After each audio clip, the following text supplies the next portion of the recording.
Acts chapter 16. And he, that is Paul, came also to Derbe and to Lystra. And behold, a certain disciple was there, named Timotheus, the son of a Jewess that believed, but his father was a Greek.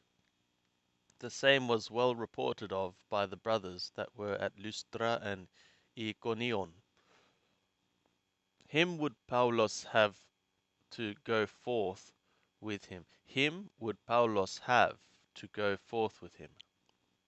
And he took and circumcised him because of the Yehudim that were in those parts, for they all knew that his father was a Greek. And as they went on their way through the cities, they delivered them the decrees to keep which had been ordained of the sent ones and elders that were at Jerusalem. So the assemblies were strengthened in the faith and increased in number daily. And they went through the region of Phrygia and Galatia, having been forbidden of the Holy Spirit to speak the word in Asia.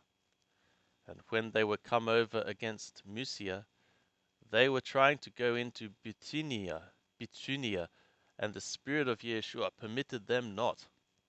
And passing by Mysia, they came down to Troas. And a vision appeared to Paulos in the night. There was a man of Macedonia standing, beseeching him, and saying, Come over into Macedonia, and help us. And when he had seen the vision, straightway we sought to go forth into Macedonia, concluding that the God had called us to announce the announcement to them. Setting sail therefore from Troas, we made a straight course to Samothrace, and the day following to Neapolis, and from thence to Philippi, which is a city of Macedonia, the first of the district, a Roman colony. And we were in this city tarrying certain days. And on the Shabbath day we went forth without the gate by a riverside, where we supposed there was a place of prayer.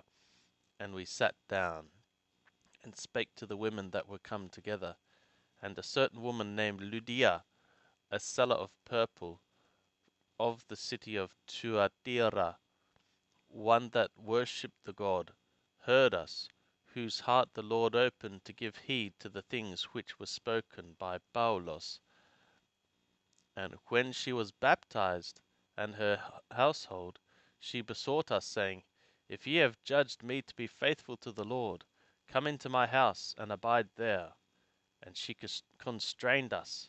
And it was as we were going to the place of prayer, that a certain maid having a spirit of divination met us, who brought her masters much gain by soothsaying.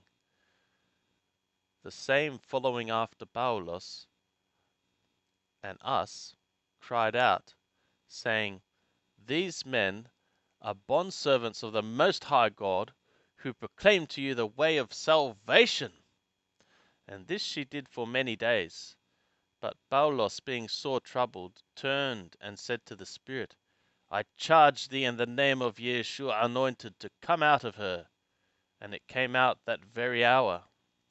But when her masters saw that the hope of their gain was gone, they laid hold on Paulos and Silas, and dragged them into the marketplace before the rulers.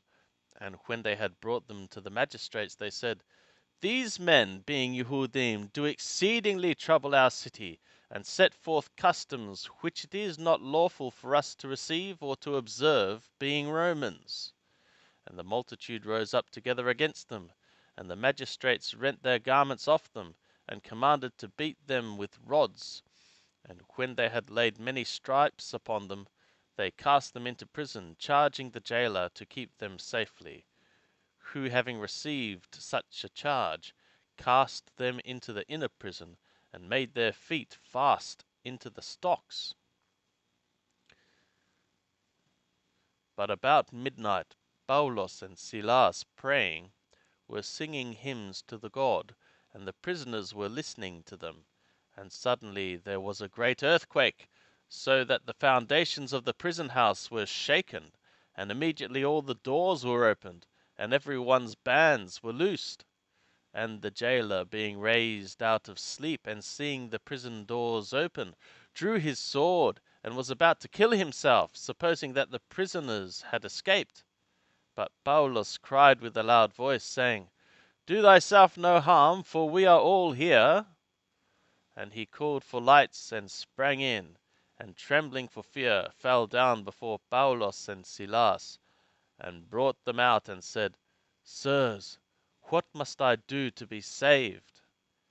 And they said, Believe on the Lord Yeshua, and thou shalt be saved, thou and thy house. And they spake the word of the Lord to him, with all that were in his house. And he took them the same hour of the night, and washed their stripes, and was baptized, he and all his, immediately. And he brought them up into his house, and set food before them, and rejoiced greatly with all his house, having believed the God. But when it was day, the magistrates sent the sergeants, saying, Let those men go. And the jailer reported the words to Paulus, saying, The magistrates have sent so that ye should be released. Now therefore, having come forth, go ye in peace. But Paulus said to them, Having beaten us publicly, uncondemned men that are Romans, they have cast us into prison, and now they are casting us out in secret? Nay, verily, but let them come themselves and bring us out. And the sergeants reported these words to the magistrates, and they feared when they heard that they were Romans.